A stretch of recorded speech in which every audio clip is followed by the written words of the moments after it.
Welcome to the main reception for Minority Alumni Network. I do want to take a moment to acknowledge any previous chairs or board members of Minority Alumni Network. So if anyone is here, please stand and let us acknowledge you.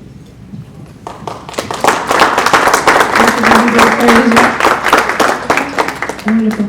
And then I want to introduce also our current board members for Minority Alumni Network. We have Jerry Watkins for Alumni Recognition Committee. All right, and then also we have several other board members who are not present, who could not be here today. And those are Anthony Roberts. He works with Titan to Titan Connections. He's also on staff here at the university. Then we have Talia Novoa, who does our social media. Lucy Sanchez, who also does our Titan to Titan Connections. And we are looking forward to adding more people to our team. But before I go any further, I also want to acknowledge the university president, Georgia Nugent, who is here. Thank you for joining us. Thank you so much. And I want to acknowledge... I'm going to have to run off to yet another event. And I just wanted to come by, have a chance to chat with some of you and say hi. So I hope you're having a great weekend. And I'm so glad you came out. So. Thank you. Yeah, it definitely means a lot to have, staff to support our events.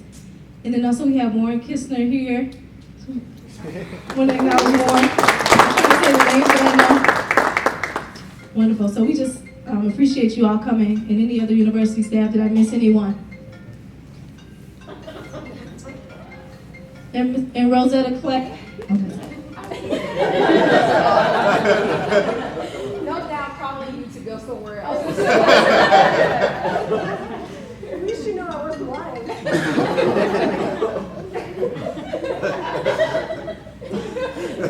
All right. And then, that's okay. Thanks for being here. Bye-bye. All right. And did I miss anyone? Any other university staff? Please stand. Rosetta Clay, and then... Hi, Michelle Darnell. Michelle. I'm the pre-health advisor now. Hi, Nicole Posendorf, Assistant Director for Career Development in the Career Center. Thank you so much for being here. All right, and then I have a couple more people to announce a little bit later. They're going to be our moderators, but I wanted to share a few things about Minority Alumni Network quickly. And I've introduced Jerry and talked about other committee members. And I do want to say we are looking for additional help. We are looking to add to our team. So if you are an alum who can assist with social events or something else that you'd like to contribute to Minority Alumni Network in the way of mentoring, we're looking for people to do that. We also meet monthly through conference call. Every month we meet on a conference call and we talk about upcoming events. We talk about upcoming plans that we have. So that's another way to be engaged with Minority Alumni Network. And then briefly, you can meet us also December 5th at our quarterly networking event in downtown Chicago, the Network Mixer. That is coming up as well. But we're here today because MAN was founded in 1991, and the purpose is to celebrate and support the proud heritage of minority students at Illinois Wesleyan. And then part of our mission is to showcase alumni accomplishments. We want to provide a way to support incoming students, current students of color, and then also assist Wesleyan in achieving a student population that's racially and ethnically diverse. And so that's why we have this great group here today. And so I do want to also thank the students who came out today. We'd like to hear more from you, and we are currently working on getting another a student liaison to work with us so that we can stay connected as a board. So we want to do that, make sure we do that. And I'll be talking with our ODI office more about that. I do want to say we had 19 students who replied to an email saying that they did want an alumni mentor. So if anyone who is an alum is interested in being a mentor to one of our students, we have specific career areas that students are looking for that. So please see me if you want to be a mentor for students here at Wesleyan. So anyway, we're happy to partner with the Office of Alumni Engagement on this event and also with the Career Center. So without further ado, I want to introduce you to our moderators for today. Brian Richardson, he's the Assistant Director for Career Engagement. Now have them come up.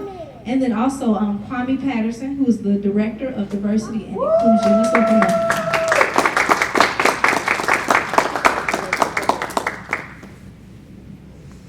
Well, good evening, everyone.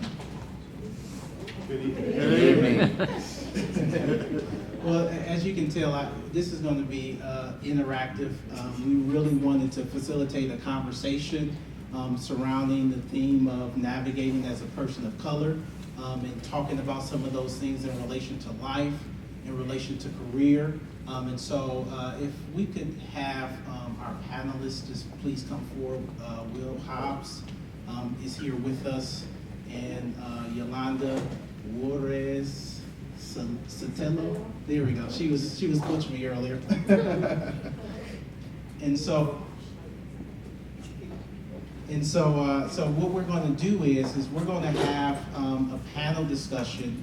And immediately following that panel discussion, we're going to have some question and answering time. And following that, there are name plates on the table in relation to majors.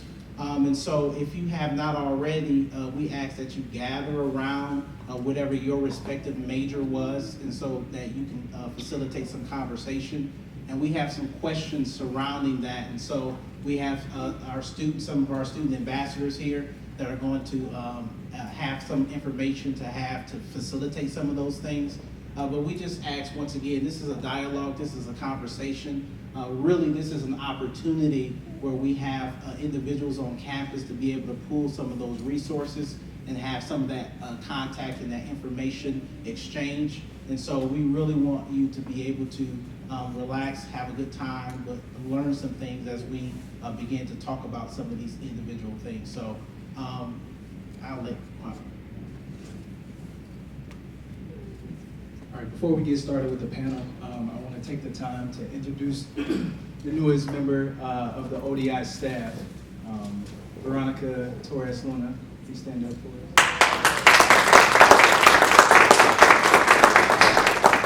Veronica's position, the outreach coordinator, will be working on the retention efforts for the university with the emphasis on our Latinx students. So she works with our peer mentoring program, in the Office of Diversity and Inclusion, and then she also does some work with admissions on the recruiting front. So we're excited to have Veronica on board.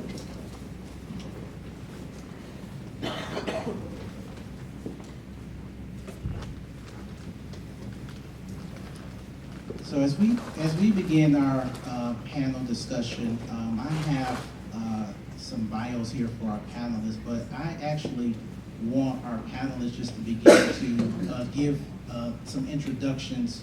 And panelists, if you could tell us your name, the year you graduated, your major while you were an undergrad, and then explain your current role and position and what you do, and how you really navigated to that particular point. So we're going to start with Will.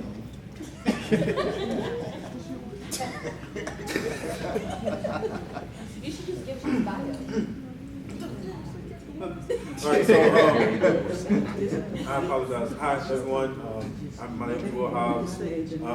I graduated in December of 2011. My major was computer science. I had a double minor in history and religion.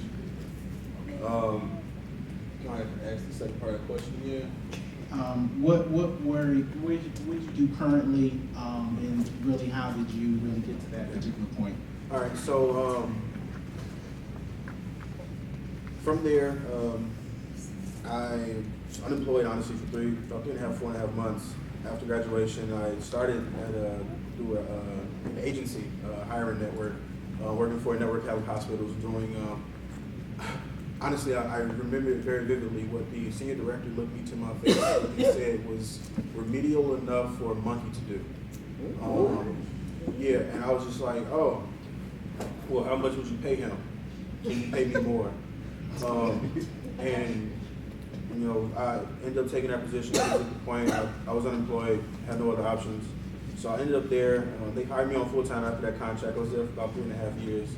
And I transitioned to marketing technology, and I was in marketing technology for about 5 years. What I did in marketing technology was, over the 5 years, a variety of different things. I initially started as a client integration engineer. And what that role entailed was basically working with advertisers to help them integrate their personalized advertising campaign. At the time, I was working with one-to-one marketing, which I'm certain all of you all are familiar with, whether or not you know it. What one-to-one marketing is say you go to Nike and you look at a pair of shoes, and then you go to Express to look at something else, and these shoes are following you. That's my fault. I was helped. I worked in that capacity, so it might not have been that particular client, but certain clients I worked with helped put together code for custom advertising campaigns so they could target specific audiences. From there, I transitioned from one-to-one marketing to affiliate marketing, which is also very renowned, just not in that term. So the e-baits, the retail me nots, those would be considered affiliate marketing platforms. So basically, there's a publisher that houses advertising content. Person comes in, makes a purchase, everybody involved gets paid. Well, except for the consumer, they get the money. And then the publisher, the affiliate, and the advertiser get a piece of the pie. So I was in that, like I said, the customer-facing role, actually doing the builds. I was doing that for 3 years before I was finally promoted and transitioned to a technical integration engineer, where I was an escalation. So for complex integrations, custom builds, new product rollouts, most recently, so mobile SDK and mobile app advertisement was one of the last projects that I left on. And I was also introduced to a process called ETL, Extract Transfer Load, which is a data manipulation process. So after 5 years, I started doing some looking. By the time I left, I had 2 offers on the table, one from a telecommunications company and one from a large real estate conglomerate. I made the option to go with the telecommunications company, one because what they were doing was interesting, it was different. What my current company does now is they sell connectivity and SIM cards for non-mobile devices, so appliances, cars, things of that nature. So anything that needs to connect to the internet that's not a cell phone, there's a possibility that we could service the manufacturer, the SIM cards, and the connectivity to get those devices to operate the way they should. What my role is within this company is I work as the tier 3 software support. So basically I do a lot of reverse engineering of issues. Issue comes all the way down, it can't be solved. I have to go to the logs and then into the code to find out, how this process is executed from customer click all the way down to whatever the developer was thinking in the beginning. And then pulling out a piece of code, presenting it to the architects, work with them to fix the code or put in a bug fix. In addition to that, I've been introduced to doing automation, process automation, where basically I develop out tools that reduce the scope and level of effort of mundane tasks.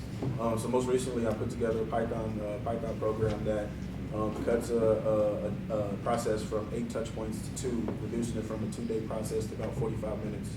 And so that's my most recent project.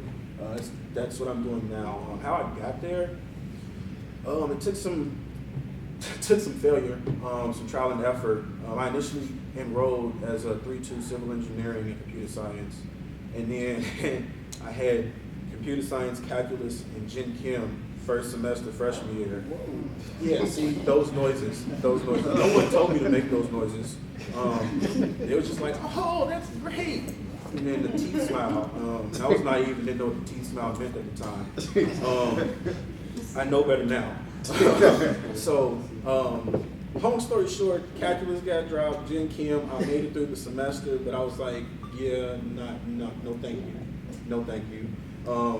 And I stuck with computer science because it was interesting, it was challenging, and even though I was not necessarily succeeding to the best of my abilities, I knew that I could succeed in it. And that challenge kind of drove me to stick with it. It wasn't as defeating as junk theorem and calculus, because I kind of just walked out when I heard that. But like going out through the process, I stuck with computer science, and eventually I picked up econ for a while. Came across some stuff, and I was like, yep, this is not for me. Thought I was good at it. High school let me know I was wrong at a lot of things. Then I already had class of history and religion, and like that's where like my actual personal passion and interests are. So like I wanted to make sure I had I left with something there in case my primary focus didn't work out.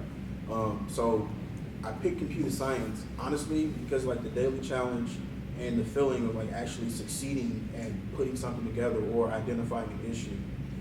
And just from where I am, socioeconomic status, I knew that there's a certain earning ceiling that I've never experienced growing up or seen anyone in my family experience growing up that I could attain by following that path. And so that's another part of the reason why I chose computer science. And I think I answered all three of them. So that's, thank you.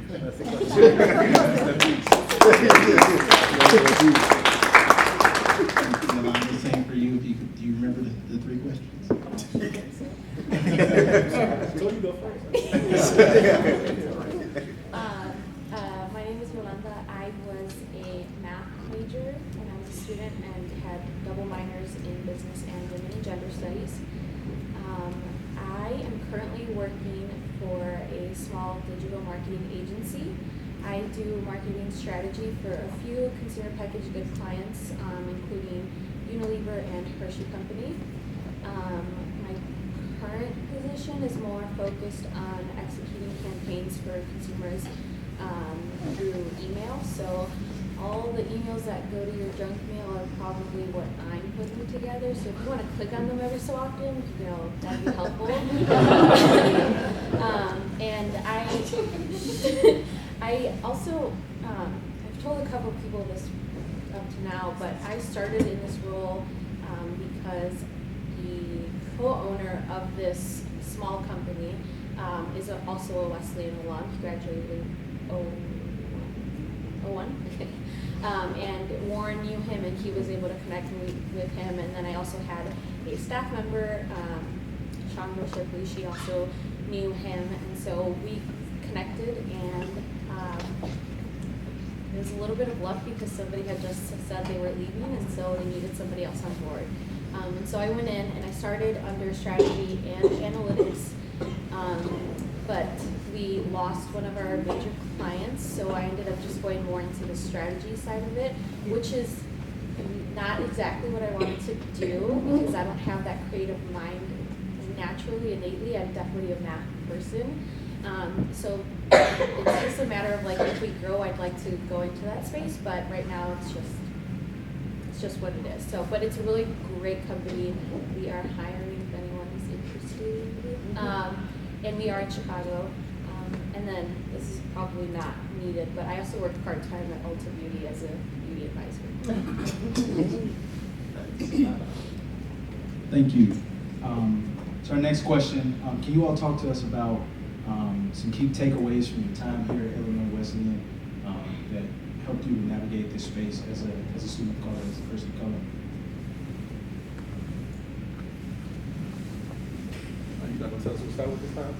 We'll start with Yolanda this time. So you're going to talk about navigating as a student of color here on campus? Yes. Yeah? Okay. I had to find my people because, I mean, I could have been that person who was just going to try to fit in with everyone else, but that was not going to work. Like, I had to find my people who I could relate to. I have Kathy here. She was a year older than I was, but she was phenomenal. And she was just like a cheerleader for me whenever I needed somebody to help me out. And so I found younger people too, like Veronica, who were younger than I was, and then Davida, and all the students really. You just have to find people who can relate, or else it's hard. Like you feel like it's an empty world. That sounds so cryptic, but you just feel so different if you're not finding people you can relate to. And so I think that's like my biggest advice. And I know most of you have already done that as students, but I mean, you kind of have to do that in the work world too, because if not, it's hard there too.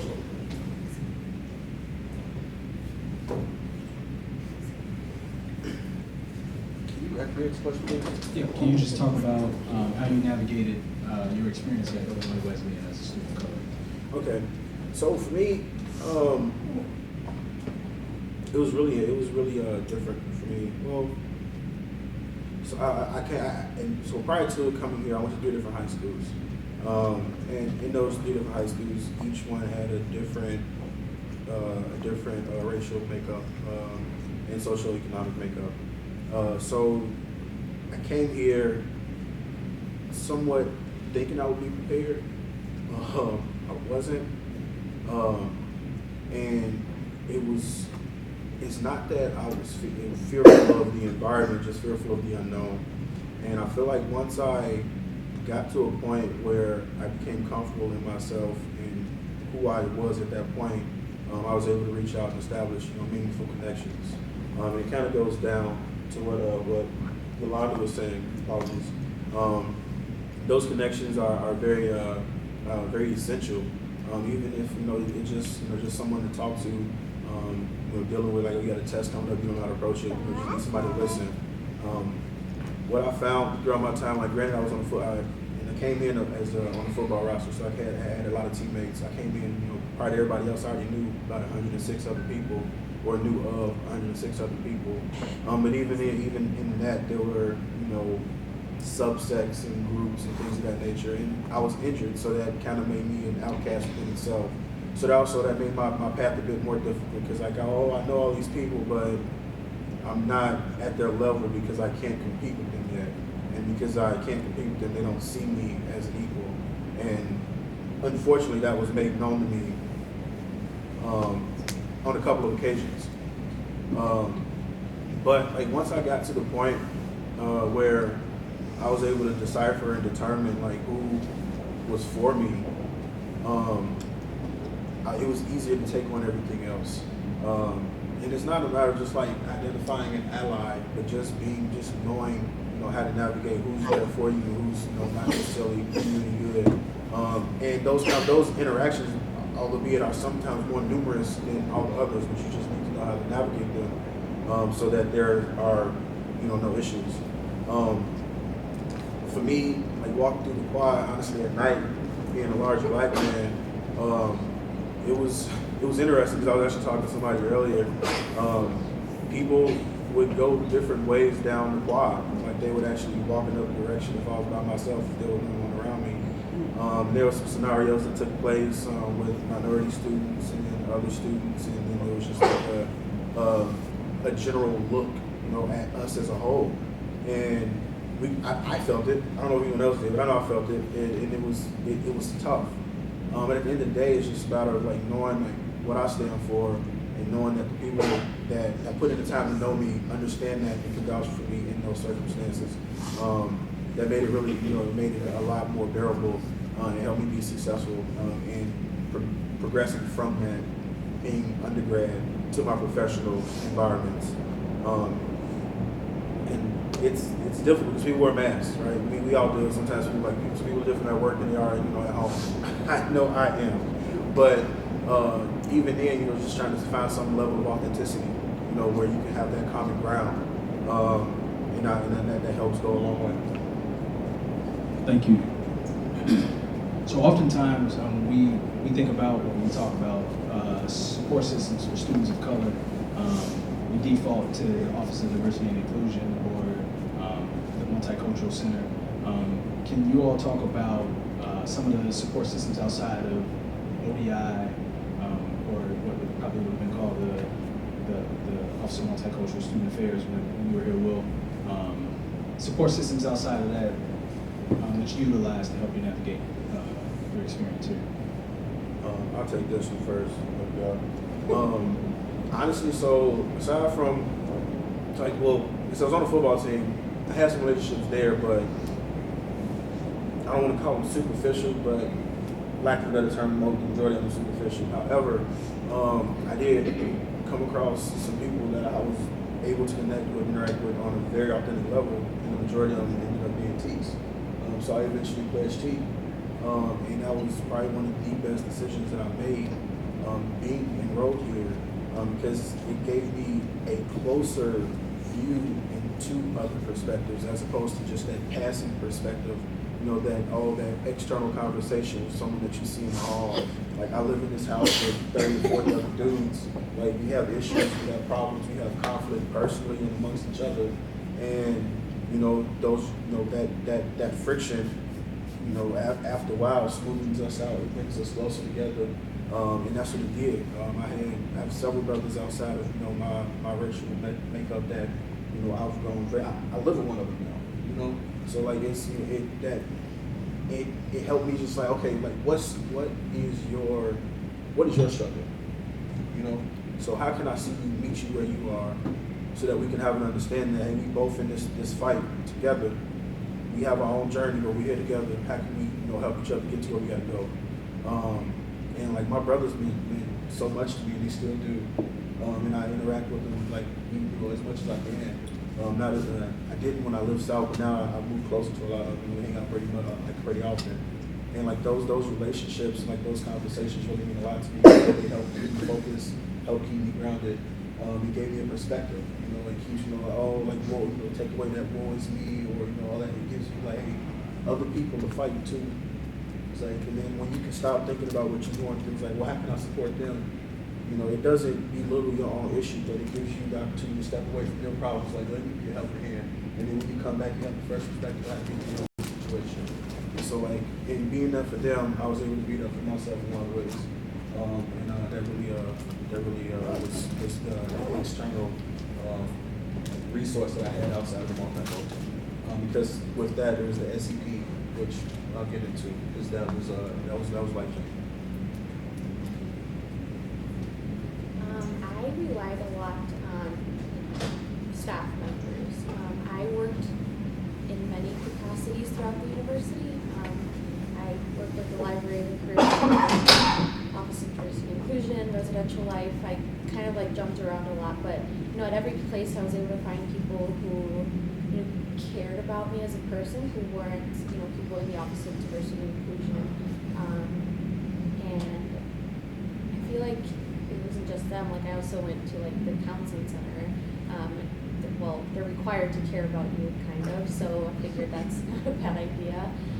But the counselor, thank goodness, was a sweetheart, and she was always like up to listening.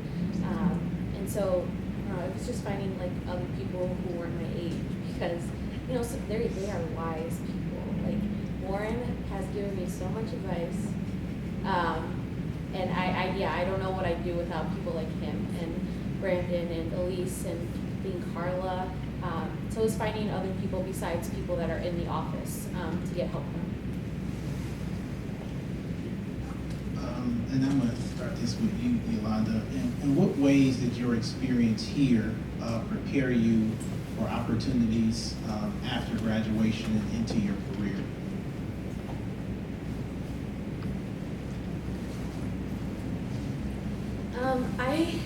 I like to think I was like a well-rounded student. So I was a math major, and then I had a minor in business and women and gender studies. And those gender studies classes are a lot different than a math class where you're looking at theory all day. And so having all of those different, moments of learning being thrown at you is really, well, first it's challenging because I'm going from a math project to a philosophy lecture. But what it's helped me is that in my position, I started doing strategy and analytics, and that was great, and I focused more on the analysis part. But once I had to change my side a little bit to get more on the creative side of things, that was a little difficult because I didn't do that often as a student. I wasn't intentionally told to put my mind to work in those capacities, but when I did, I was being graded, so of course I tried. And so I think as a student, I was just really taught to switch over in the mind. I don't know if I went from technical to a creative side, and so that's really what I had to do at my job. And I don't know if I could have done it if I was not in a liberal arts college, to be honest, because if I had gone into a school that I focused literally just on math, or maybe just on finance or something like that, and I had to make that switch at my job, they could have very easily fired me. I'm glad they didn't, but I was prepared to take on the other role. Same for you. How did your experience here really prepare you following graduation and into your career?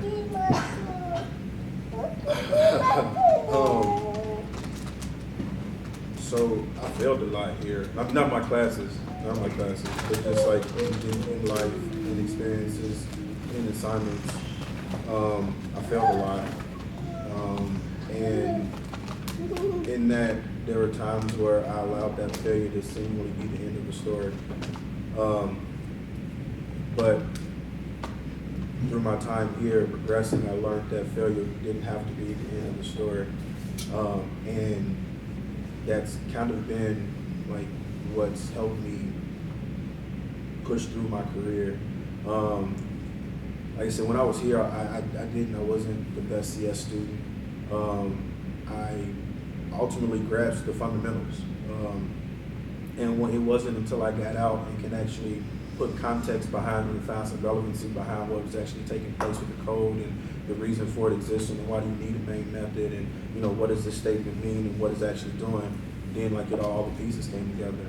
But I had to fall a lot before I got to that point. And I'm glad that I was able to stick with it. Because it was many nights I called my father crying. I was like, Dad, I've never been in this scenario where I didn't feel capable or I didn't feel, apt. It's like I've never seen this before. Like, what is wrong with me? And he was just like, hey, like, life throws you curveballs. It's like, but it's not the end of it. Like, when you fail, get back up, keep going. It's like, learn from it. And actually, just Friday, I had a project that was actually a firestorm Thursday that came up at work, and I was triaging the issue. And initially, I assessed what the issue was, put all that down, and I began to follow a certain path down the triage. And somewhere along the way, I took a wrong turn in Albuquerque. And long story short, everything I put in the ticket was wrong beyond like a certain point in my assessment. And I showed it to my boss, and she was like, "Oh, this is great." And then she stopped and looked. She's like, "Oh, basically, what report ID are you looking at?" And I was like, "What do you mean report ID?" It was like the one we talked about. Long story short, I pulled the wrong one out of the ticket and put everything in that was wrong. And at this point, like, there's a senior vice president involved, sending emails, being very upset, talking about sending emails to the CEO of our company to have him apologize to the CEO of another company, and just a lot of anger and frustration. And I'm just at this point, I kind of shut down for a minute. I was like, crap, like all these people are seeing this ticket, seeing this issue. I just put all the stuff in there, and I have to go in and delete all of it out, and they're gonna see all these red stripes, and then what? And I just got to a point. I was like, all right, well, you know what you did wrong. You know why you did it wrong. Now it's just about fixing it expeditiously. And so that's what I did. So I just basically got over myself and I deleted everything out of the ticket, replaced it with everything that was right, made the update, and then we moved on. Finished the rest of the processes. And at this point, there's a patch that's running around over the weekend, to make sure that these customers had the information that they need.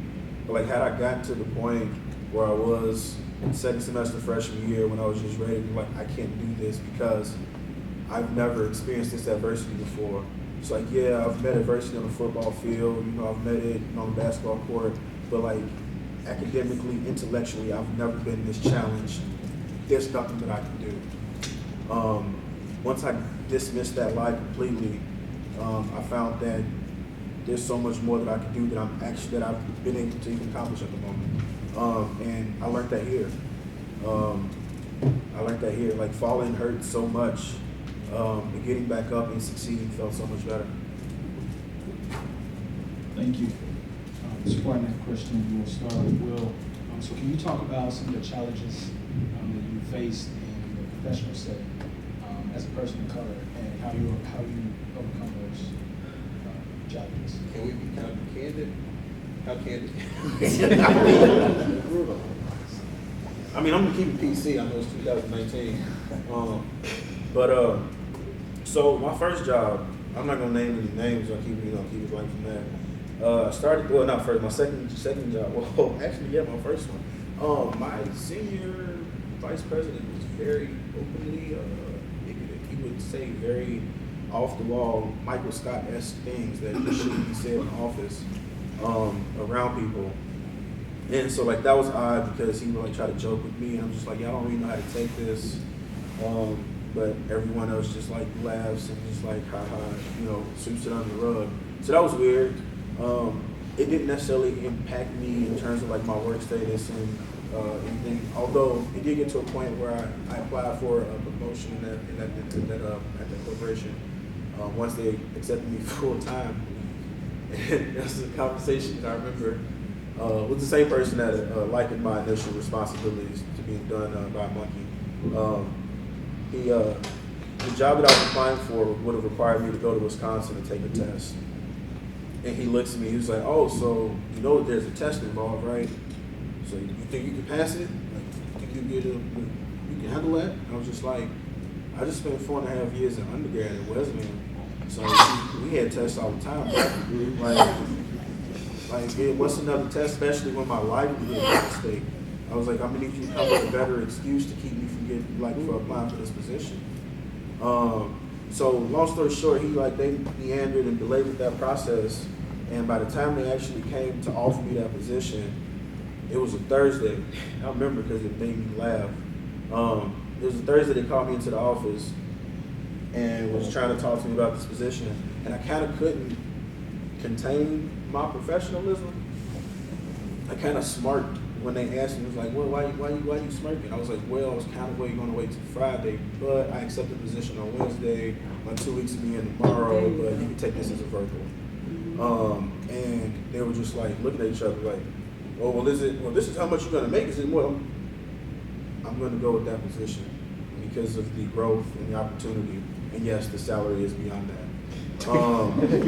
And they just like, oh, well, I guess we dragged our feet. And we took like, well, I guess so, but it's been a pleasure. I appreciate you all for everything. I have a formal letter printed out for you all tomorrow with my signature.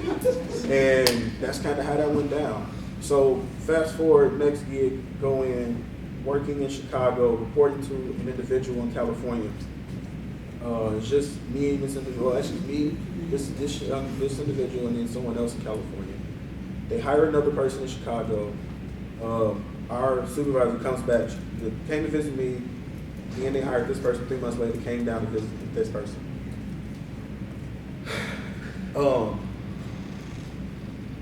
Sometime after that, it got to a point where I would need assistance, and I wasn't able to get it. And I would walk past these side rooms, and I would see her in a conference with my colleague. And this would be several hour-long conversations of him tucked away, her face on his screen, and aside. I would be getting on the train, going back home after work, and I get a text message, oh, sorry, I've been in a meeting all day, yada, yada, yada, yada. So things finally came to a head, and I was just like, all right, well, I know what's going on, and that's fine. Like, that's not my place. We're all adults, do what you got to do. So I went to HR to try to leave the team, just look for another opportunity. I'm not trying to point fingers. I don't get paid to point fingers. That's not what I'm here for. I'm here to survive, basically. So I went and tried to talk to them, and it was weird because they tried to finagle like a lot more information out of me than I wanted to provide concerning the situation.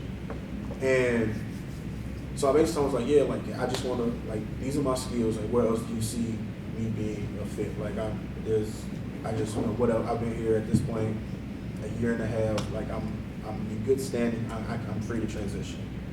Oh, but what's the problem? I was like, long story short, there's 3 people on the team, but it's a lot of two-way communication, and I'm just going to help streamline that by removing the third point, and then we won't have to worry about it. And then what are these positions? So after this, a lot of moving and shaking happens. Vice president, my boss, this young lady, and my other colleague, and then another team lead, actually a senior engineer, all had a meeting. And in this meeting, basically what they decided was that this young lady still gets to be a manager with no team. This gentleman still gets to maintain his current work responsibilities, workload, and everything else, but under a different manager. And I'll then report to someone in Boston. and have to start completely over and learning a new business line. So I don't know if you remember the initial story where I started in direct one-to-one marketing and transition to affiliate. This is my transition to affiliate. I was forced into affiliate marketing because my manager and my colleague were sleeping together, and they found out about it. And to make sure that they can continue to still sleep together without conflict of interest, they separated them. And they made sure that I went to another team, reporting to somebody on another side of the country, while they could still, like this young lady even moved from California to Chicago. And it was 4 months after her move that they found out, and it was actually kind of funny because they just like didn't pay attention. But then I had to report to Boston and start all the way over.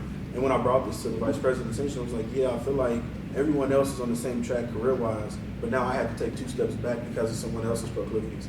I don't feel like that's fair. She looks me dead in my face and says, oh, no, you're not starting over. You know, this is just adding to your skill set and your, what's she saying? Something about my value to the company.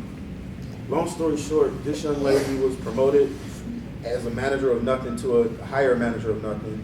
This gentleman was promoted in his position from an associate to a full-time, and I was an associate for 3.5 years before I got, 3 years before I got my transition and promotion. So it's been rough. It's been rough. But like through all of that, I just kind of just looked at it as like, okay, what else can I learn? What can I take from this? And how can I write all of it up so that when I leave here, I'll get so much more money than what they were giving me, or more than they were going to consider giving me in my next bump. And it kind of worked out for me. So in that transition, like there was knowledge that I amassed on the direct side that basically made me the expert on the affiliate side. And I took those ropes and I ran with them. I built out best practices, I built out templatization, I built out all kind of documentation for other teams. Like, hey, if you want to communicate with me about this, this is in the manner in which you do it. If you don't do it in this way, then there's no conversation to be had. And I had my boss's sign off on it. And it just got to a point where it's like, hey, dog, look, I know this process, I own it. Like, let me run it and tell people to listen to me when I tell them. And I got his full support. And quite frankly, like, even though like that initial, like that transition, like it really hurt, it really stung. But like once everything fell into place, like it really worked out better for me. Because quite frankly, that expertise was the reason I had a second offer on the table when I was trying to make my departure in the first place. So like, and that company basically told me, it's like, yeah, I understand you don't want to come here now, but if that other gig don't work out, please call us back. So like it sucked in the moment, and I didn't wallow in it. You know, I just took what I could from it, and I persevered and pushed through. But like it's definitely scenarios out there that aren't favorable. It's just a matter of just like taking them for what they are, acknowledging them for what they are, and then if there's something that you can do, you know, that you want to do, you know, internally in terms of reporting it, that, you know, that's between you. But don't allow it to deter you from what you know your end game is. And that's what it was for me. Like I knew that I was there for a reason, and I feel like I didn't leave until I accomplished that reason. Well, we want to, for the sake of time, Yolanda, we just briefly, do you have any messaging as far as challenges or anything you had to overcome? And then immediately after that, we're going to open it up for questions. Yeah, I mean, I think on my end, I haven't been in the working world as long. I graduated a few years ago, but I think to the extent that it's happened though is it's more that it's just a feeling, and I can't help but thinking that I have those feelings because I know that I'm a minority. And so I'll go into the office, I get along well with all of my colleagues, but you know, they sit in corners, they talk amongst themselves. You know, when we have holiday parties, it's not, you know, hey, let me introduce you to my spouse or my boyfriend or my girlfriend, these people. And, you know, it could just be that that's like, you know, that's the life, that's how they decide to interact with people. But in the back of my head, I feel like it's that imposter syndrome where it's like, are they doing this because they think of me as other? And maybe it's just me feeling it. Like, what if it's just like in my head? But, I mean, I think that's still something that people might experience. But, you know, it could be all in my head. But, you know, that's not something I'm going to know necessarily. And I'm not going to bring it up to them if we are in a good relationship. I'm not going to ruin any, like, you know, connections that I have there just because it's something I feel in my head. Well, we're going to open it up for a few questions before we begin into the discussions. Do we have any questions for our panelists as far as some of the things that they shared? This isn't regarding what you've shared so far. It would be in addition to that. Go ahead. So two come to mind, but you just want to do the one. Like what do you feel like Wesleyan could have done to be better and help in any way along these lines? And what did Wesleyan do? You know, not like what your friends do, what you guys did on your own. Like, what do you feel like the school could have done, and what did it do that helped in any capacity whatsoever?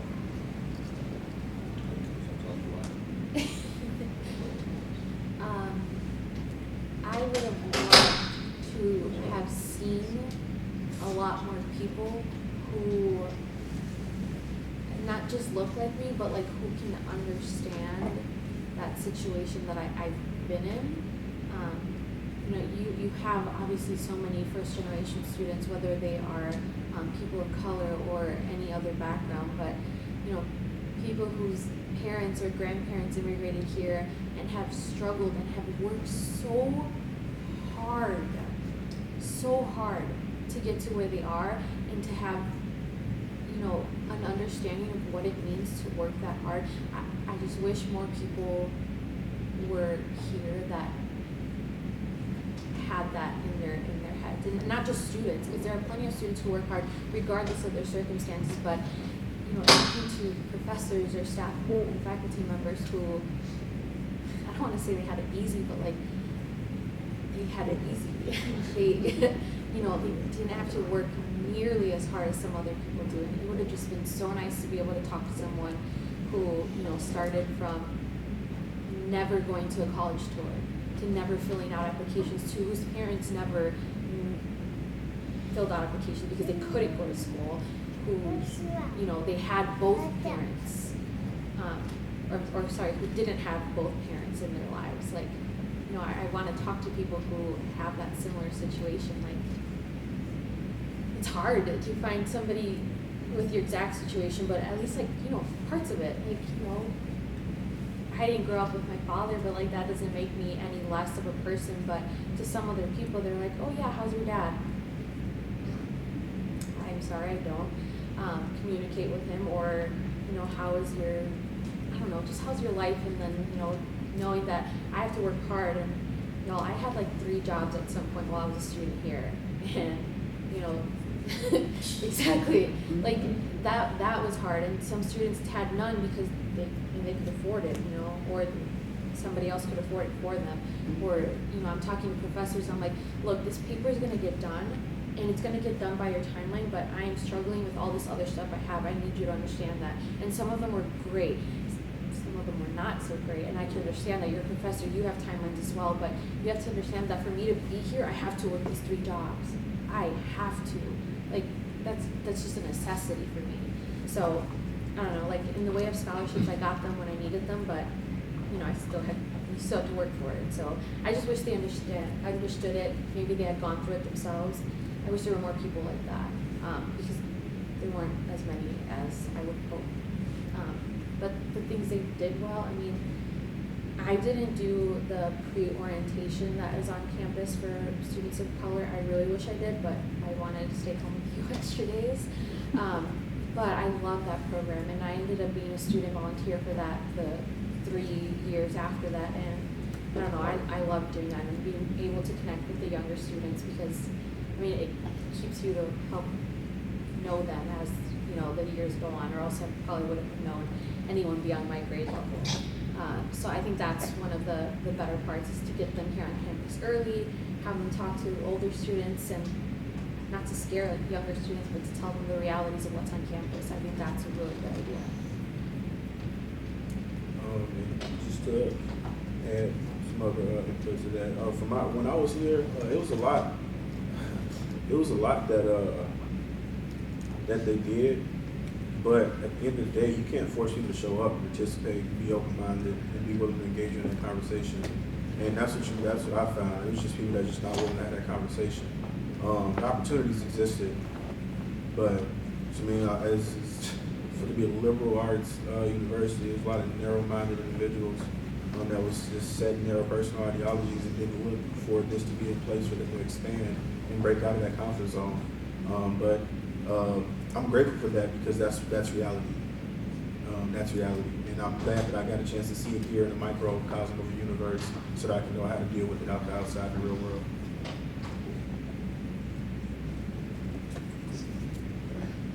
Well, we do want to have time to have some discussions, but can we give a round of applause?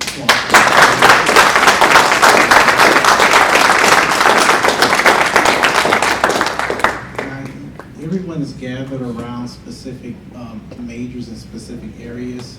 We would like for you to continue the conversation. There were a number of different things that was mentioned in the course of the conversation, from choosing a major, how did that navigate into a career area, what challenges you may have faced as a student, and really with students being at the tables with alums, asking those questions. Well, how did you navigate some of those challenges?